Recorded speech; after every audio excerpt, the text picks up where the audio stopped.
친구들 안녕. 오늘은 어떤 하루 보냈어요? 어, 오늘도 많이 추웠죠. 보니까 가족들이랑 친구들이랑 다 같이 집회에 나가 계신 분들 많이 보이시던데 따뜻하게 떡국은 드셨어요? 그리고 또 명절 음식 전이랑 그런 것도 좀 드셨어요? 날씨가 많이 추우니까 따뜻한 음식 드시면 조금이라도 더 나을 텐데 그냥 원래 이런 명절은 그래도 가족들이랑 고향에 가기도 하고 또 이렇게 좋아하는 친구들이랑 오랜만에 만나서 이렇게 화목한 시간들을 보내야 되는 그런 날들인데 추운데 가족들이랑 또 어린 친구들 데리고 가서 그렇게 집회 참가하고 그런 모습들 보니까 가슴 아프고 눈물이 날 것 같더라고요. 그렇지만 그렇게 중요한 문제니까 다 그렇게 하고 계시는 거잖아요. 그래서 국민들을 대표하시는 분들은 제발 이런 국민들의 마음을 좀 헤아리고 보듬어 줄 수 있었으면 좋겠다, 이런 생각이 너무나 많이 들었어요. 국민들의 마음이 정말 일부는 좀 이상하게 그런 인식을 하고 있고 우리가 일반적인 상식들로는 생각해 볼 수 없는 그런 부분들, 그런 생각들을 가지고 계시지만 그런 분들의 생각이 일반적으로 보편화된 그런 생각들은 아니니까 상식을 가진 분들이라면 그래도 지금이 이 상황이 내란죄에 해당하고 외환죄에 해당하고 이런 부분들을 명확하게 알고 있잖아요. 그런데 그리고 그렇게 말도 안 되는 범법 행위를 저질렀으니까 이게 어떤 말로도 정당화가 될 수가 없는 거예요. 그러니까 자꾸 말을 해도 횡설수설하게 되고 날카로운 그런 송구 질문들을 통해서는 더 이상 내놓을 수 있는 답이 없는 거예요. 그래서 어떻게 저렇게 순진한 분들이 이렇게 큰 죄를 저질렀을까 싶은 생각이 많이 들더라고요. 그리고 정말 단순하게 생각하고 이런 일들을 저질렀을까? 이런 것들이 실행이 됐으면 진짜 어떤 걷잡을 수도 없는 상황일 텐데 무슨 생각으로 한 걸까? 그런 의문들이 너무나 많이 들었어요. 무슨 코미디언들도 아니고 답들을 볼 때마다 웃음이 나오는 거예요. 그냥 무슨 논리에 타당하지도 않고 무슨 궤변론자들처럼 너무 이상하게 얘기를 하니까 그냥 웃음밖에 안 나오는 거예요. 화도 안 나고 그냥 너털 웃음이 나오더라고요.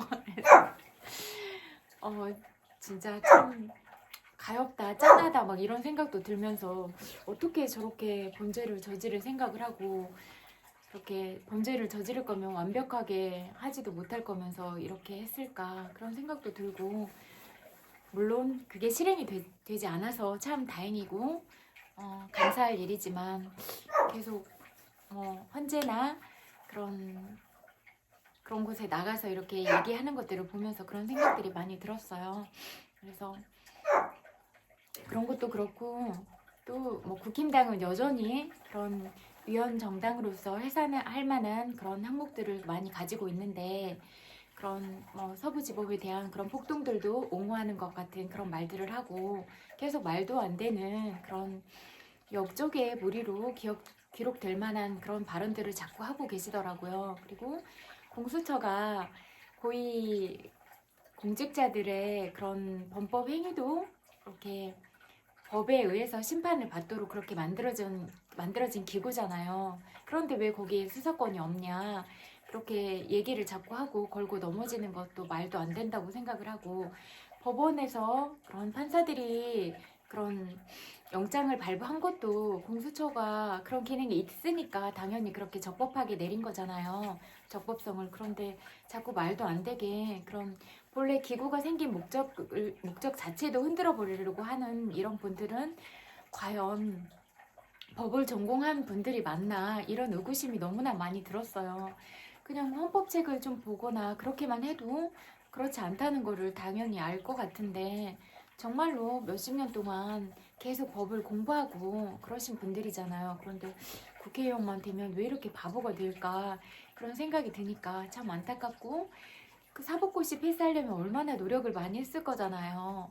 이제 법대 다니는 그 기간 동안, 시험 공부하는 기간 동안 그렇게 진짜 너무 어려운 시간들을 공부하시느라 보냈을 텐데 그 좋은 머리들과 그동안 노력한 그런 투자한 시간들 그런 것들을 왜 그렇게 범법자의 편을 들고 그런 내란을 옹호하는 그런 정당이 돼서 스스로의 명예를 실추시키고 국민들로부터 분노를 사고 그런 상황을 자꾸 만들어 갈까 그런 생각을 하니까 정말로 많이 안타까운 생각이 들었어요.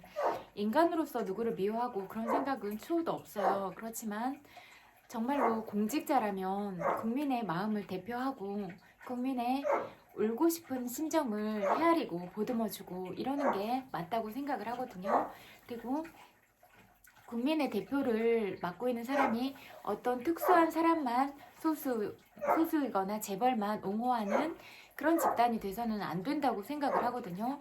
국민들 전체를 아우르고 그렇게 가야 국민들의 대표자라고 볼 수 있을 것 같거든요. 근데 그렇지 않고 그러는 게 너무나 이상하게 느껴졌어요. 그리고 이제 이런 부분들이 차츰차츰 정리가 돼가면 또 선거도 있고 하잖아요. 그런데 정말로 자기가 한 일에 대해서 평가를 받고 내가 올바른 정책들을 내고 그런 것들을 실행을 하고 이런 부분으로 평가를 받아야 되는데 또 다른 누가 잘하고 있는 사람의 흠집내기 구도로 돌아가는 것들을 보면서 참 많이 안타깝다 그런 생각이 많이 들었어요.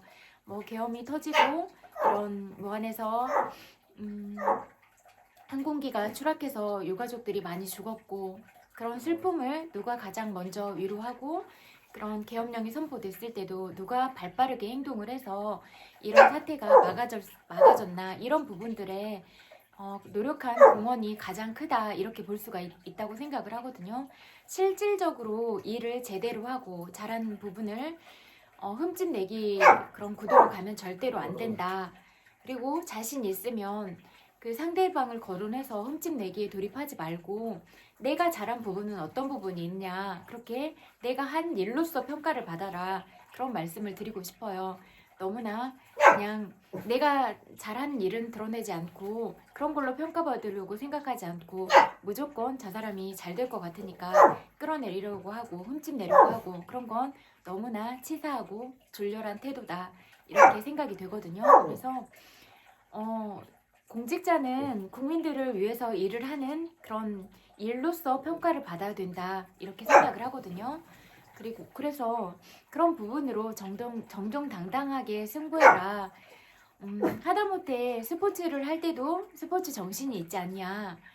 그런데 스포츠 정신을 가지고 똑같이 적용을 해라. 그런 말씀을 드리고 싶어요. 정당하게, 정정당당하게 그렇게 내가 한 일로서 승부를 해라. 그런 말씀을 드리고 싶어요. 말도 안 되는 가짜 뉴스를 만들고 그렇게 여론몰이를 하고 언론과 합작해서 또 곳곳에 말도 안 되는 현수막을 걸어서 그런 국민들을 현혹시키려 하지 말고 국민들은 집단 지성인으로서 그렇게 머리가 나쁘지 않다. 그리고 국민들도 교육 수준이 높아서 배울 만큼 배웠다. 그래서 눈 가리고 아웅하는 그런 식으로는 절대 모든 것들을 이뤄낼 수 없을 것이다. 그런 말씀을 드리고 싶어요. 그리고 초등학생들도 중학생들도 올바른 가치관을 가지고 떳떳하게 바르게 말하고 있는데 아이들보다 못한 어른이 되어서야 되겠는가? 아이들 앞에서 부끄럽지 않은 행동을 하고 있는가? 부끄럽지 않은 말들을 하고 있는가? 이 부분에 대해서 생각해보는 건 어떠세요? 아주 야무진 중학생 친구가 내가 정치해도 저렇게는 안 하겠다 이런 말들을 하는데 그 말을 듣고 무슨 생각이 드세요? 적어도 부끄럽지는 않아야 될 것 같아요. 그리고 앞으로 지금 우리들이 이미 인식을 하고 있고 앞으로도 기록될 그런 역사책에서 여러분들은 역적의 무리로 그렇게 온 국민들을 아프게 하고 온 국민들을 슬픔에 빠뜨린 그런 무리들로서 기록이 이미 될 것이고 앞으로도 지금 시점에서도 계속 그렇게 한다면 끝끝내 그런 무리들의 그런 내란 세력을 옹호하는 그런 잔당들로 기록될 것이다. 이 부분을 꼭 말씀드리고 싶어요.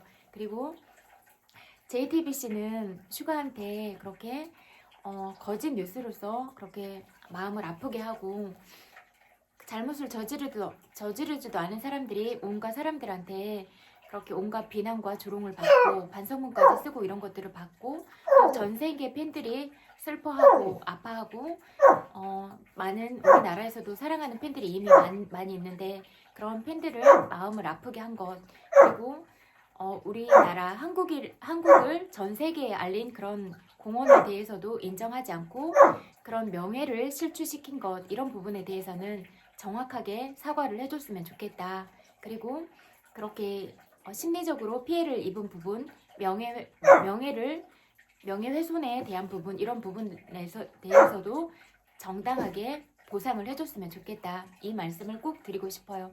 그리고 이런 부분이 제대로 이루어지는지는 일주일에 2번씩 꼭 물어볼 거예요.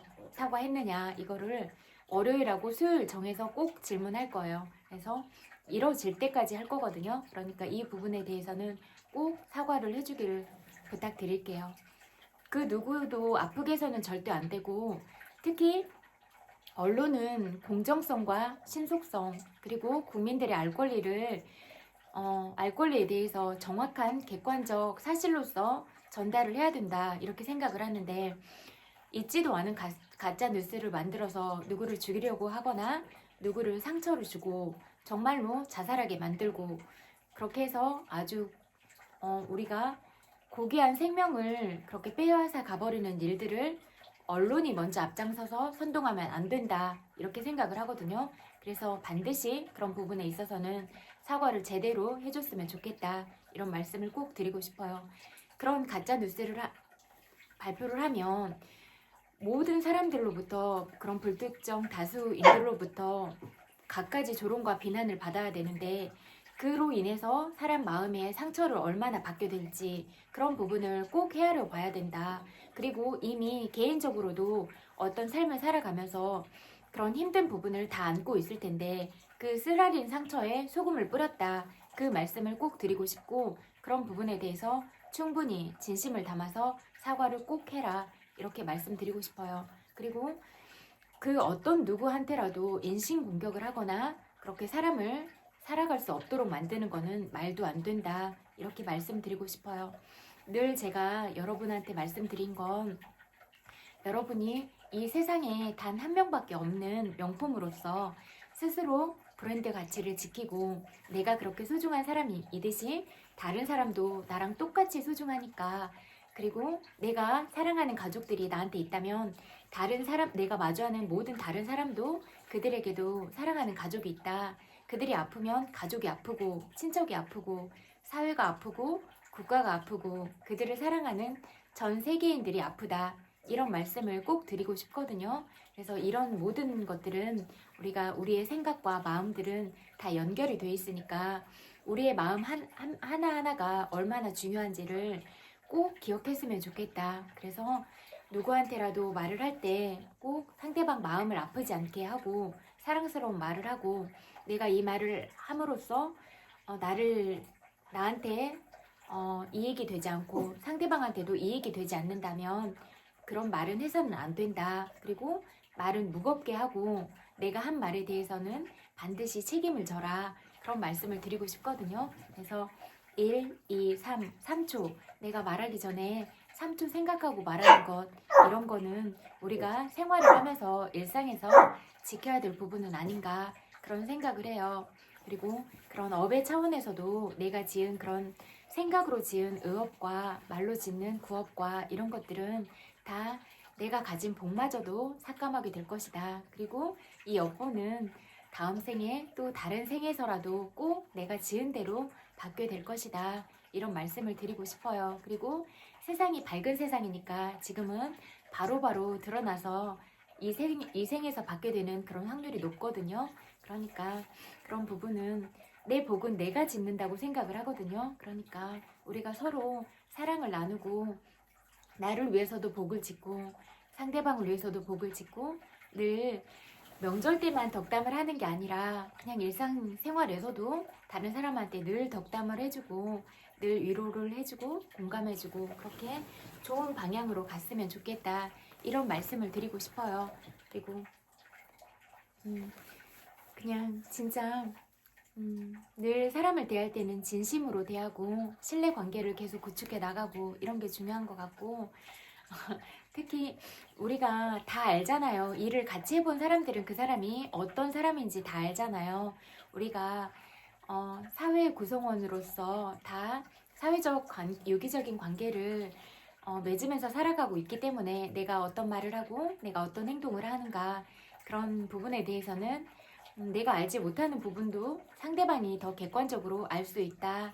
왜냐하면 나의 언행을 통해서 이미 사람들은 나에 대해서 파악을 하고 있었고 업무적으로 만났을 때도 그 사람이 일을 함에 있어서 어떻게 일을 했는지는 다 알게 되잖아요. 그래서 그런 평가들은 함께 일을 했던 사람들 그리고 또 이렇게 다 드러나게 되어 있는 사람들은 그가 하는 말과 행동들이 자유롭지가 않잖아요. 그래서 다 늘 평가되고 있을 것이다. 사람들은 늘 주시하고 있을 것이다.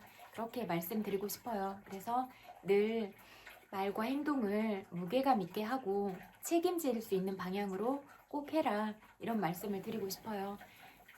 이미 우리들은 다 알잖아요. 그리고 때때로 나의 이기심과 나의 어떤 이득적인 부분을 위해서 어떻게 눈을 가리고 속이기도 하고 또 거짓으로 이야기를 하고 여론 형성을 하고 거짓된 언론들을 이용해서 검언 유착을 했듯이 또 정치계랑 언론이 그렇게 합작을 했듯이 그렇게 해서 여러 사람 죽였잖아요.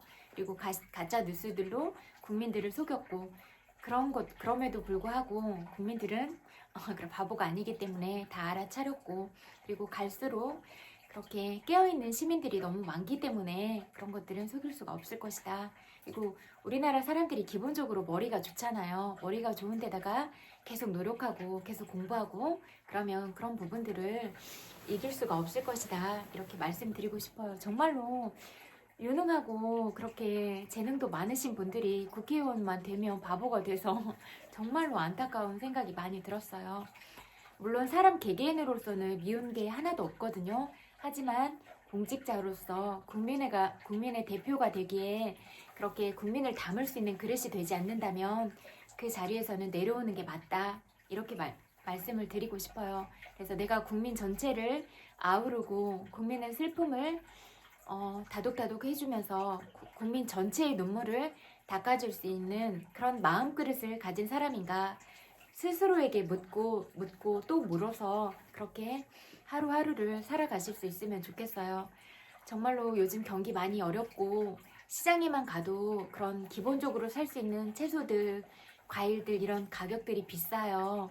그러면 그리고 이렇게 물건을 사 먹는 사람들도 힘들고 판매하는 상인들도 힘들고 모든 상가들이 다 문을 닫았고 이런 상황인데 그래서 국민들은 이렇게 힘든 상황임에도 불구하고 추운데 길거리에 요만한 애기 데리고 나가서 그렇게 집회에 참가하고 있고 밥도 제대로 못 먹고 화장실 가기도 불편한 상황에 바닥에 앉아서 그렇게 있고 차가운 바닥에 있고 잠도 차가운 바닥에서 자고 있고 그런데 왜 그렇게 하고 있겠어요? 우리 국민들이 왜 그렇게 하고 있는가? 그 부분에 대해서 질문을 꼭 던져보세요. 그리고 이런 계속 나라가 돌아가는 것들이 너무 어지럽게 돌아가니까 꼬맹이들 생각을 못했는데요. 우리 너무 예쁘고 사랑스러운 꼬맹이들이 학교 다니면서 너무 많은 피해를 받고 있더라고요. 그래서 우리가 자라나는 새싹들이 아파하지 않고 이렇게 시끄러운 소리에도 무서워하지 않도록 아이들 그런 등원할 때, 하교할 때 그런 지킴이들이 꼭 있어서 아이들을 안전하게 보호해 줄 수 있으면 좋겠다. 그런 생각이 많이 들더라고요. 정말로 많이 미안한 생각이 들었어요. 어른들의 잘못으로 인해서 아이들을 좀 더 보듬어주고 그렇게 사랑으로 감쌌어야 됐는데 그런 부분을 많이 놓치고 있었구나 그런 생각이 들더라고요. 그래서 어떠한 경우에도 우리 미래 희망인 아이들은 늘 사랑으로 감싸고 안아줘야 된다 이렇게 생각을 하거든요. 그러니까 우리가 한 사람 한 사람으로서도 서로를 위로하고 이렇게 많이 안아주는 게 꼭 필요하지만 우리보다 더 약한 위치에 있거나 우리의 보호를 받아야 되는 그런 약자들이 있다면 그 사람들 먼저 챙겨야 된다 이렇게 생각을 하거든요. 왜냐면 그렇게 표현하기에는 더 열악한 상황에 있을 수도 있고 표현하는 게 부자연스럽다면 우리가 말할 수 있는 우리가 지켜주고 보호하고 이러는 게 중요한 우리의 역할일 것 같거든요. 여러분들의 생각은 어떠세요? 그리고 밖에 나가서 고생하시니까 너무 마음이 아파요. 그래서 꼭 따뜻한 떡국 드시고 따뜻한 음식 드셔서 이렇게 에너지를 보충하세요. 그래야지 왜 배고프면 더 춥잖아요. 그러니까 조금이라도 더 따뜻하게 하려면 내복 꼭 입으시고 수면 양말 이렇게 도톰한 거 신고 장갑 목도리 다 하고 따뜻하게 이렇게 나가시면 좋겠다 이런 말씀을 드리고 싶어요. 우리가 다 같이 마음으로 그렇게 고생하고 있고 밖에서도 그렇게 하고 있고 그러니까 우리의 영혼들이 꼭 이루어질 거라고 생각을 하거든요. 그리고 좀 더 좋은 방향으로 가고 있고 또 이렇게 날카로운 재능을 가지신 기자분들 그런 또 언론들이 그런 역할들을 또 제대로 해주고 계시니까 너무나 감사하더라고요. 그래서 그런 정보들을 더 공유하고 더 그런 부분들에서 공부하면서 우리가 더 밝은 세상으로 함께 갔으면 좋겠다.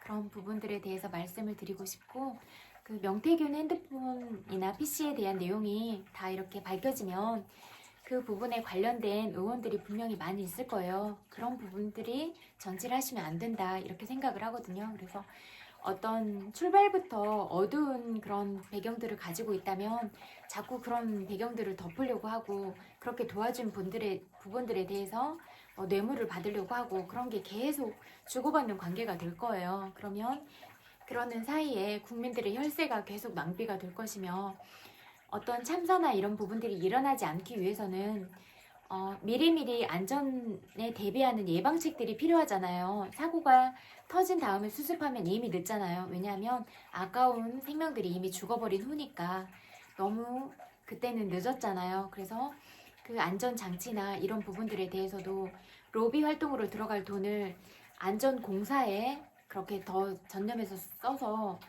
튼튼한 건물을 만들고 그렇게 사고가 나지 않게 어떤 물건들을 실을 때도 그 적재량을 초과하지 않고 그래서 안전 그런 기본 규칙들을 지킨다면 사고가 일어나지 않잖아요. 그리고 로비에 들어갈 돈으로 더 투자해서 그런 회사가 무너지지 않도록 어차피 로비 활동하고 이런 거 밝혀지면 사람들이 다 좋지 않은 시선을 보낼 거고 그런 시선에 의해서는 뭐 불매운동도 일어날 것이고 다 마이너스 상황으로 갈 거니까 로비 활동에 들어갈 돈 그냥 기업 자체의 돈으로 써서 부실 공사하지 않고 그렇게 정당하게 쓰면 상납해야 되는 돈도 없을 거고 이렇게 좀 차츰차츰 좋은 방향으로 갔으면 좋겠다 이런 생각이 들고 또 어느 나라였던가 정확하게 기억은 안 나는데 공직자에 대해서 이렇게 공직자가 범죄를 저질렀을 때 그 엄격하게 처벌하는 이런 법들이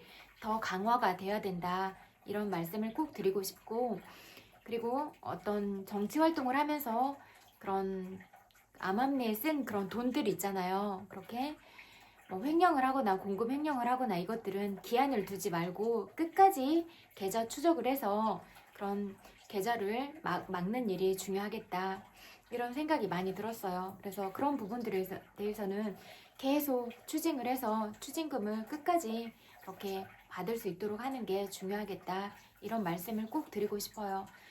그렇게 추징금을 계속 끝까지 해서 추징을 받고 또 그런 어떤 그 활동할 수 있는 정치 생명에 그런 기간이 있을 거잖아요. 5년, 10년 이렇게 시간을 보내다 보면 이미 이제 그런 정치 활동에 대한 그런 연결고리들도 끊어질 것이고 그런 올바르지 않은 선택에 대해서 국민의 그런 지지를 받지 못하면 모든 부분이 다 돌아서서 연을 끊을 수밖에 없을 거예요. 그러면 더 이상의 정치 생명을 잃고 자금도 동결이 되고 그러면 더 이상 국민들한테 영향력을 미칠 수가 없게 될 거니까 그 후에는 그런 판단들을 다 쓴 다음에는 좀 그래도 범죄자라고 해도 다른 누군가의 소중한 가족이니까 그래도 조금 나머지 여생은 그렇게 좀 살아갈 수 있도록 해주는 게 좋지 않을까 이런 생각이 들었어요. 이거는 그냥 진짜 뭐 범죄자를 품으려고 하는 그런 차원에서 그런 게 아니에요. 모든 부분에 있어서 이렇게 활동을 할 수 없게 끊는다면 더 이상 그렇게 그 사람을 힘들게 하고 꼭 그렇게 해야 되는가, 그런 부분을 인간적인 차원에서 우리가 한번 생각을 해보면 어떨까, 그런 생각에서 그런 거예요. 왜냐면 우리도 뭐 범죄를 저지르진 않지만 사랑하는 가족이 있고, 사랑하는 가족들이 그렇게 어떤 자식들의 부족한 부분이나 이런 부분들은 부모가 다 알잖아요. 그렇게 걱정을 하면서 눈을 감았던 그런 부모님에 대한 마음을 좀 헤아려 보면 어떨까, 그런 생각이 들어서 그런 인간적인 차원에서 말씀을 드려보는 거예요. 그런 부분을 좀 생각은 해보면 어떨까, 그런 차원에서요. 그리고 책 읽어드릴게요.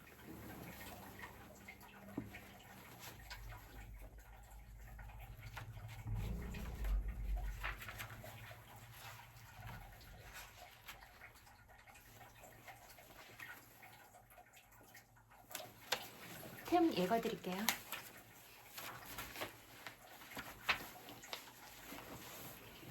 삶을 조종하려 하지 말라. 삶은 그대의 통제권 밖에 있다. 삶을 즐길 수는 있지만 조종할 수는 없다. 삶과 더불어 살고 삶과 더불어 춤출 수는 있지만 결코 삶을 통제할 수는 없다. 보통 우리는 우리가 숨 쉰다고는 말하지만 그것은 진실이 아니다. 삶이 우리에게 숨을 불어넣는 것이다.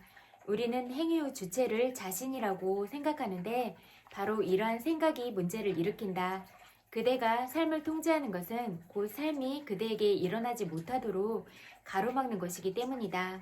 그대에게 너무나 많은 조건들이 있다면 삶은 그 어떤 것도 충족시킬 수가 없다. 그대가 삶을 조건 없이 받아들일 때, 환영하려 할 때 비로소 삶이 그대에게 일어난다.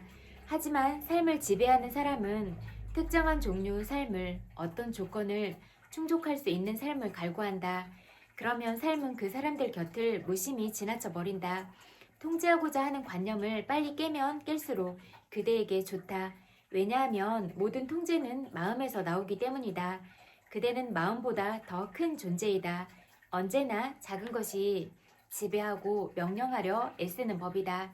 삶이 강물처럼 요요히 그대 곁을 스쳐 지나가 버린다면 그 순간 그대는 절망에 빠질 것이다.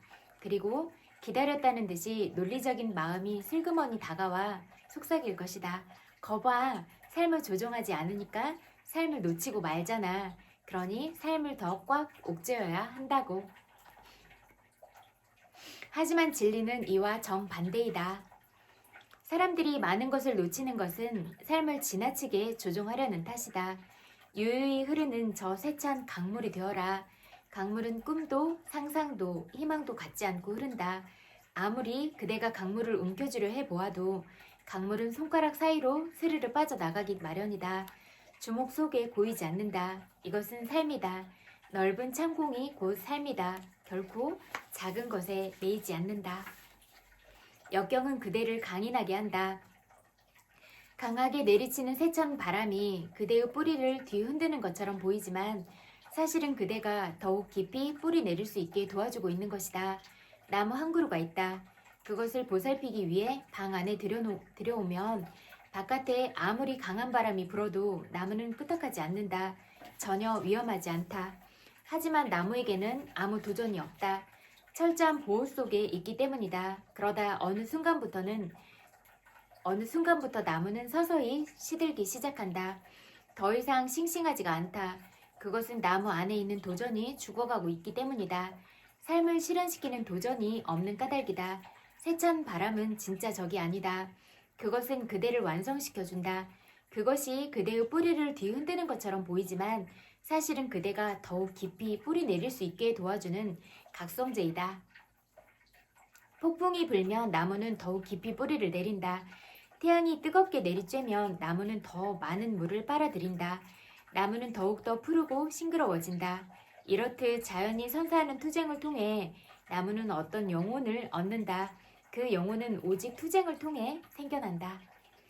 만일 만사가 순탄하게 돌아가면 그대는 흐트러지기 시작한다. 내적인 통합이 전혀 필요하지 않으니 머지않아 그대는 응석바지 아기가 되고 만다.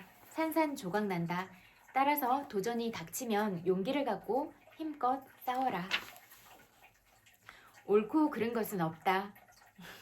옳고 그름은 오직 그대의 관점에 달려있다.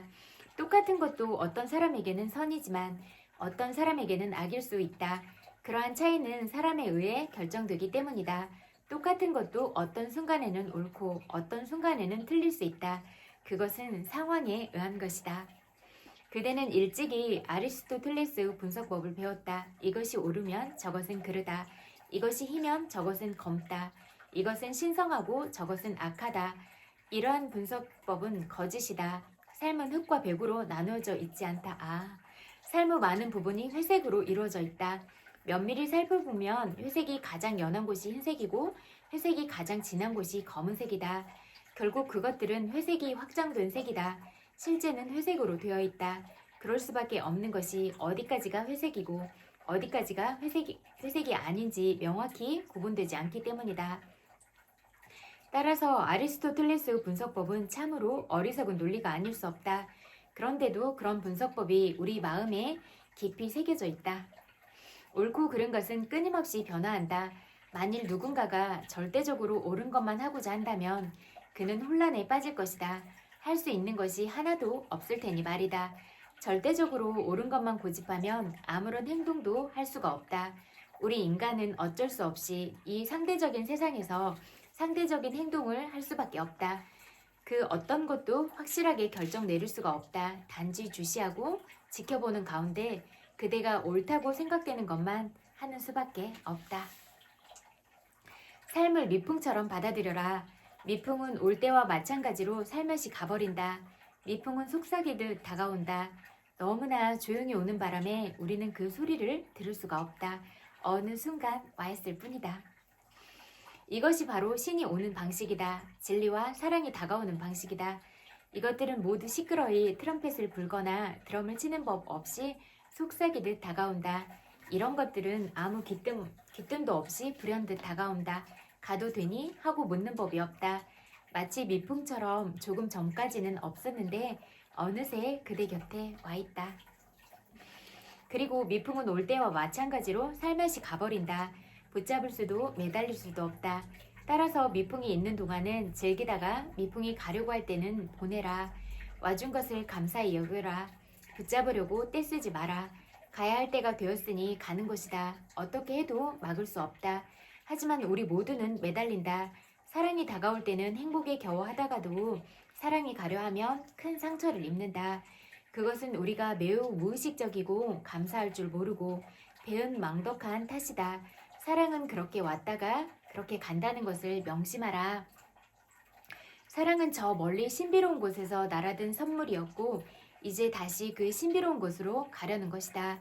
삶을 미풍처럼 받아들이면 매달림도 집착도 없다. 가만히 맞아들이고 즐겨라. 일어나는 대로 받아들여라. 일어나는 것은 무엇이든 좋다.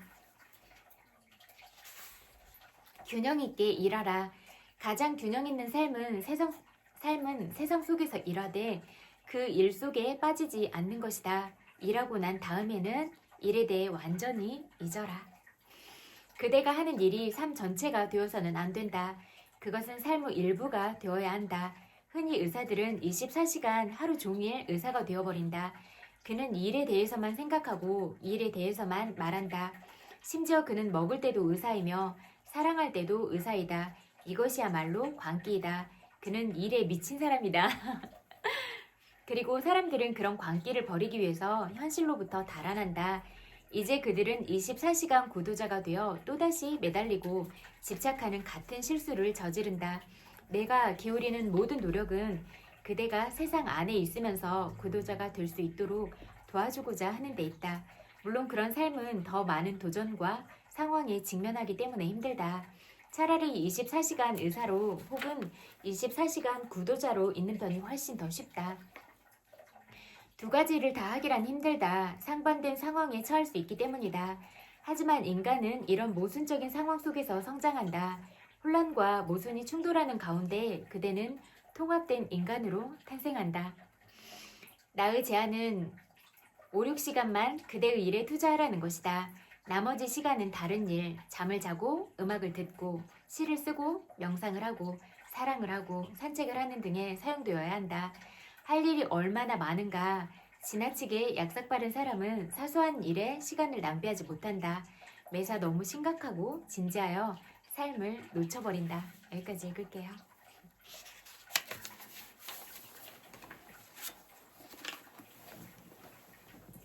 소년이 온다 읽어드릴게요.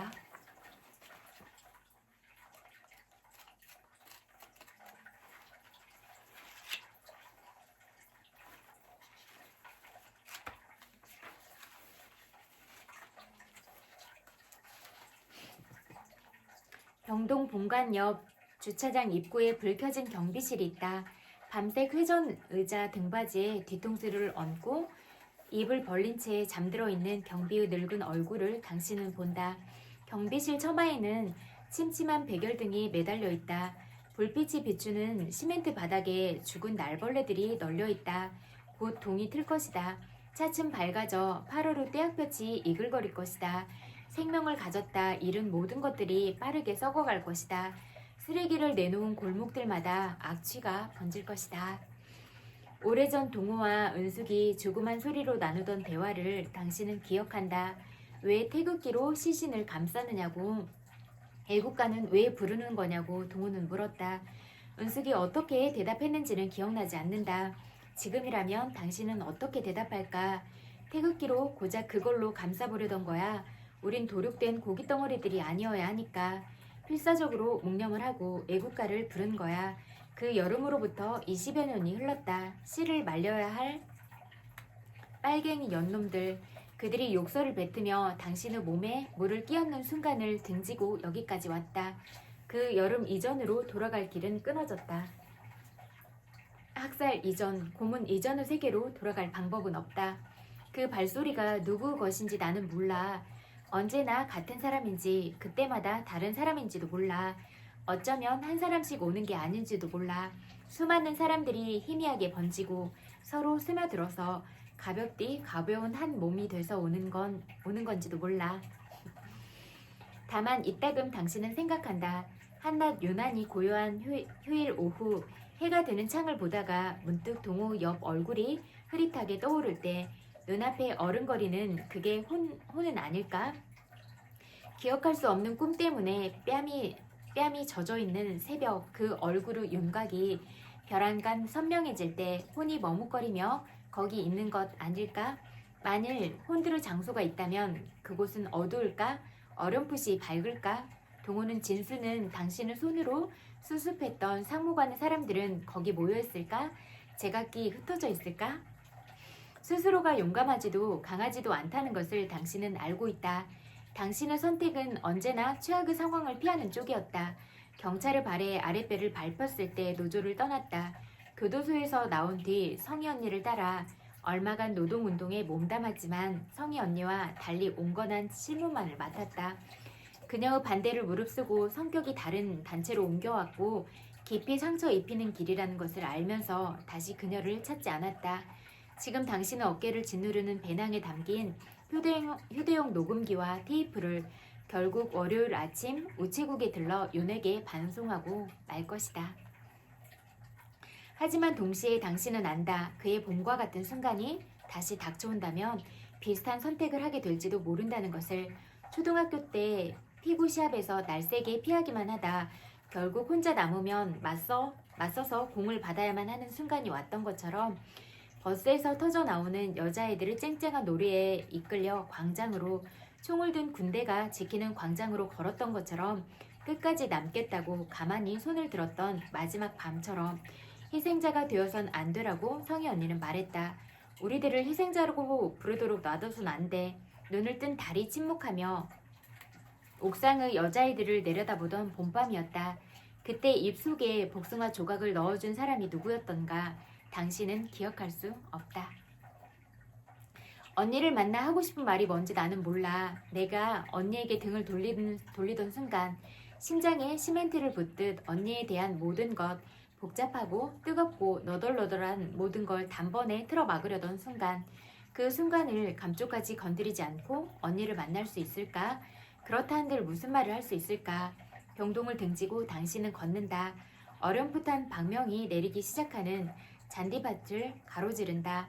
두 손을 나란히 뒤로 돌려 쇠처럼 어깨를 짓누르는 배낭을 받쳐든다. 어린애를 업은 것처럼 포대기 아래 손을 받쳐 달래는 것처럼 내 책임이 있는 거야. 그렇지? 입술을 악문 채 눈앞에서 일렁이는 파르스름한 어둠을 향해 당신은 묻는다. 내가 집으로 가라고 했다면, 김밥을 나눠 먹고 일어서면서 그렇게 당부했다면 너는 남지 않았을 거야. 그렇지? 그래서 나에게 오곤 하는 거야. 왜? 아직 내가 살아있는지 물으려고. 예리한 것으로 거푸 그어 붉은 선이 그어진 것 같은 눈으로 당신은 걷는다. 응급실의 불빛을 향해 빠르게 나아간다. 아니, 언니를 만나 할 말은 하나뿐이야. 허락된다면, 부디 허락된다면. 장례식장과 응급실로, 병동과 병문, 정문으로 갈라지는 도로를 밝히던 외등들이 일제히 꺼진다. 도로 가운데에 그어진 흰색의 직선을 따라 당신은 얼굴을 들고 걷는다. 선뜩한 빗방울이 당신의 정수리에, 당신의 운동화가 내딛는 아스팔트에 떨어져 번진다. 죽지 마, 죽지 말아요. 여기까지 읽을게요.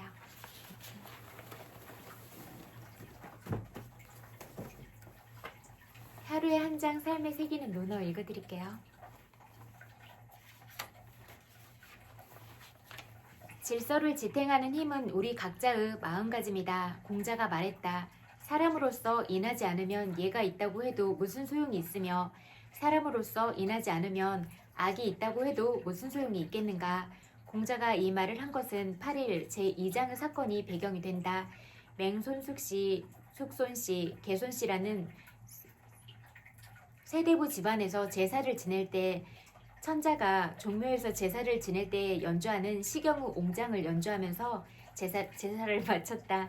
공자는 이에 대해 제후들은 제사를 돕고 천자는 장중하게 제사를 주관하시는 노래를 어떻게 새 대부의 집에서 연주할 수 있겠는가라고 탄식했다. 맹손씨, 숙손씨, 개손씨는 당시 노나라의 경제권과 군사권을 장악하고 노나라를 좌지우지하는 새 집안이었다. 그래서 천자가 제사를 지낼 때 연주하는 노래를 그들 집안의 제사에서 연주하는 것은 곧 월권행위나 마찬가지였다. 당시 예약의 의미는 신분제 사회에서 사회 질서를 유지하기 위한 장치였다. 예는 의례를 말하는 것으로 통치자들이 백성을 다스리기 위한 의식이고, 악은 음악을 말한다. 그래서 예는 질서를, 악은 화합을 뜻한다. 그런데 사회적으로 준수해야 하는 음악 예약이 있음에도 맹손씨, 개손씨, 숙손씨 세 집안의 사람들은 인이라는 도덕을 갖추지 못했기 때문에 자신들이 마음대로 천자가 사용하는 노래를 사용하여 마음속에 있는 정권 장악을 노리는 참언을 표현하며 사회 질서를 어지럽혔다. 그래서 아무리 좋은 제도가 있다고 해도 그것을 따르고 준수하는 도덕심이 없다면 좋은 제도가 있은들 소용이 없다고 공자가 말한 것이다. 잘 생각해 보셔야 될 분들도 많이 계실 것 같아요. 생각해 보세요. 꼭. 요즘 학교 위계질서가 무너져가고 있는 데는 가정의 위계질서가 무너져가고 있는 것에서 원인을 찾을 수 있다. 부모 훈육이나 통제가 아이를 주눅들게 만들고 억압한다는 의식이 확산됨에 따라 훈육과 통제 없이 아이 위주로 교육을 하다 보면 아이는 어른들에 대한 어려움을 모르고 또 무엇이 옳고 무엇이 옳지 않은 것인지 분별하는 능력을 기르지 못하게 된다. 이러한 가정교육은 아이를 이기적이고 자기밖에 모르는 아이로 키우게 된다. 그렇게 자란 아이들이 학교에 모이면 당연히 선생님에 대한 존경심과 친구들에 대한 배려는 찾아볼 수 없게 된다. 또 이런 사람들이 사회에 나아가면 그 사회는 분열될 수밖에 없다. 이게 다 교육의 부재예요. 그래서 가정에서부터 부모의 권위와 위계 질서를 확립하는 일이 중요하다. 가정, 기업, 국가 등 모든 조직은 그 조직을 유지하고 화합하게 하는 예와 악이 존재한다. 그러나 구성원들이 서로를 존중하고 배려하는 인의 마음과 약속된 규율을 지키려는 도덕심이 근본적으로 존재하지 않는다면 제도와 규율은 허울일 뿐이다. 또한 위계 질서가 무너진 조직은 반드시 혼란이 일어나 언제 무너질지 모르는 위태로운 상황에 놓이게 된다. 위계 질서를 지탱하는 힘은 바로 구성원 각자가 그것을 지켜나가는 마음가짐에 있다. 요즘에 일어나는 그런 정치권의 일들과 비슷한 것 같아요. 분명히 지켜야 될 그런 법과 원칙들은 있는데 법과 원칙을 지키는 근간마저 흔들어 버리려고 하는 사람들이 법을 오랫동안 배웠고 전공한 그런 법학자들이었다는 사실에 놀라움을 금치 못하겠다, 이런 말씀을 드리고 싶네요. 교육의 방향이 삶의 질을 좌우한다. 공자가 위나라 수도에 갔을 때 염유가 수레를 몰았다. 공자가 말했다. 백성이 많구나. 염유가 말했다. 이미 백성이 많으면 또 무엇을 더해야 합니까? 공자가 말했다. 백성을 풍요롭게 해줘야 한다. 염유가 말했다. 이미 풍요롭다면 또 무엇을 해야 합니까? 공자가 말했다. 가르쳐야 한다. 공자는 백성이 진정으로 그들을 위하는 제후를 만나 질서가 유지되는 세상을 만들기 위해 제후들을 설득하려는 목적으로 여러 나라를 주유했다. 그중 위나라의 수도에 도착해 작은 노나라보다 위나라의 백성이 많은 것을 보고 감탄해 백성이 많구나 라고 말하는 것이다. 백성이 많다는 것은 국가로서 기본이 갖추어진 상태라고 할 수 있다. 국가가 기본이 갖추어지고 그 다음으로 부강을 향해 나아가기 위해서는 가장 먼저 해야 할 일이 백성을 먹고 살게 해주고 풍요롭게 해주는 일이다. 백성이 부유해지면 나라도 부유해진다. 그러면 국방력이 증대되어 나라의 힘이 강해진다. 그 이후에 자발적으로 질서가 유지되는 시스템을 갖추고 사람들의 문화의식을 높일 수 있도록 가르쳐야 한다. 이것이 공자의 정치에 대한 청사진이다. 사람이 사람답게 살아가려면 우선적으로 의식주가 해결되어야 한다. 의식주를 해결하려면 가장 필요한 것이 돈이다. 국가를 다스리는 지도자나 정치가들은 제일 먼저 국민의 의식주를 해결해 풍족하게 만들어줘야 한다. 그 다음으로는 그 풍요로움이 오래 지속될 수 있도록 통치하고 가르쳐야 한다. 우리나라의 역사를 둘러보면 우리는 놀라운 경제성장의 역사를 갖고 있다. 일제강점기와 한국전쟁 이후 1960년대 우리나라 1인당 국민소득은 79달러에 불과할 정도로 우리는 매우 가난한 나라였다. 그러나 1960년대 경제개발 5개년 계획을 수립하고 수출 공업화 정책과 부족한 자원을 경제성장 파급 효과가 높은 산업 분야에 투자하는 정책을 펼쳐 경제 기반을 다졌다. 1970년대 전자, 철강, 자동차 등 산업이 발전하면서 1인당 국민소득이 1000달러를 넘기 시작했고 2011년 연간 무역액이 1조 달러에 이르렀다. 그 결과 이제는 세계 경제 10위권이며 1인당 국민소득 3만 달러가 넘는 경제 대국으로 올라섰다. 우리나라의 기적에 가까운 경제 성장은 국민의 근면성과 매우 높은 교육열의 결과다. 예전의 부모들은 자신은 못 먹어도 자신만은 잘 가르쳐야 한다는 생각으로 자식의 교육에 열을 올렸고 지금 우리나라는 사교육 열풍이 외국 뉴스에 나올 정도로 높은 교육열을 가지고 있다. 그런데 우리나라는 경제적으로 큰 성과를 거두고 교육열이 매우 높음에도 국민의 교육에 있어 문제점들이 드러나고 있다. 국제학업 성취도 평가 결과를 보면 우리나라 학생들이 과학, 수학, 읽기에서는 대체적으로 높은 점수를 나타내지만 학생의 자기주도 학습 능력이나 진로 지도 상황 등은 OECD 국가 중 최하위권에 머무른다. 이것은 우리의 교육이 입시와 지식 위주 교육에 치중되어 있음을 보여준다. 또한 노인 빈곤율은 OECD 국가 중 1위를 차지한다. 공자가 말한 가르쳐야 한다는 교육의 의미는 국민이 시민으로서 문화적 소양을 갖추고 자아 실현을 통해 자립할 수 있도록 교육하는 의미다.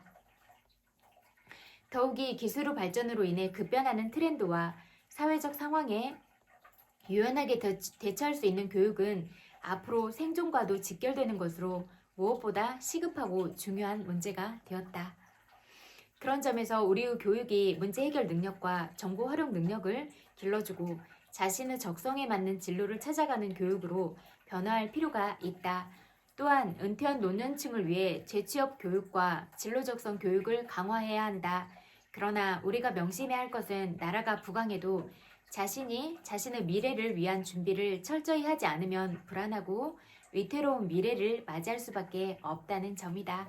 여기까지 읽을게요.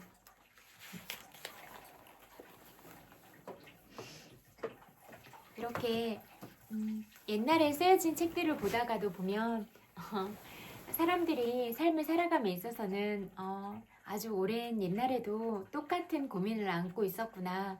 인간관계가 가장 중요한 문제였고 우리들이 삶을 살아가는 문제가 가장 중요한 문제였고 의식주 이런 가장 기본적인 욕구의 문제들이 해결되는 것 이게 정말로 중요한 사안들이었구나 하는 생각을 갖게 되는 것 같아요.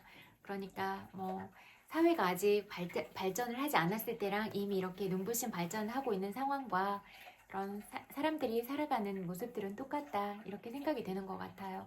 그래서 그때 고민하고 그랬던 문제들을 이렇게 우리가 배울 수 있는 지혜들로 남겨줘서 또 우리가 이런 간접 교육들을 통해서 배울 수 있고 또 우리의 배움들이 꼭 다른 사람들을 위해서 쓰여질 수 있고 이러니까 이런 점은 정말로 좋은 점인 것 같아요. 그리고 여러분들이 너무나 한 분 한 분이 소중하고 사랑스럽고 또 여러분들이 가진 재능들이 너무 특별하잖아요. 그래서 그런 특별한 재능들이 다른 사람을 사랑하고 다른 사람을 행복하게 만들 수 있도록 그렇게 쓰여졌으면 좋겠다. 그런 말씀을 꼭 드리고 싶어요. 그리고 지금까지 여러분의 너무나 귀한 시간을 제 이야기를 들어주는데 써주셔서 감사드려요.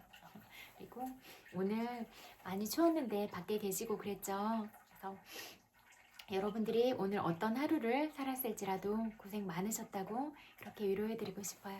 토닥토닥 정말로 고생 많으셨어요. 그리고 가장 중요한 건 힘든 하루를 살았을지라도 잘 살아낸 여러분에게 스스로 감사하다고 꼭 말해주세요. 감사하다고 사랑한다고 여러분 자신에게 그렇게 꼭 말해주세요. 그리고 고마워 사랑해 이렇게 자신을 위한 그런 메시지들을 매일매일 하면서 여러분 스스로 그렇게 사랑스러운 사람으로 늘 거듭났으면 좋겠어요. 이미 사랑스럽지만 늘 고맙다 사랑한다 이런 말들을 나 자신한테도 해줌으로써 내가 나를 인정해주고 그렇게 나를 토닥토닥 하면서 나를 잘 보듬어주고 잘 데리고 그렇게 살아가는 게 또 우리의 중요한 역할들은 아닐까 이런 생각을 해보게 됐어요. 그래서 100만 번 볼뽀뽀 보내드릴게요. 엄청 많이 사랑해요. 그리고 추운 데서 많이 고생하셨을 텐데 꼭 따뜻하게 그렇게 포근하게 주무세요. 그리고 긍정적인 생각, 좋은 감정으로 그렇게 잠드세요. 사랑해요. 안녕. 굿나잇.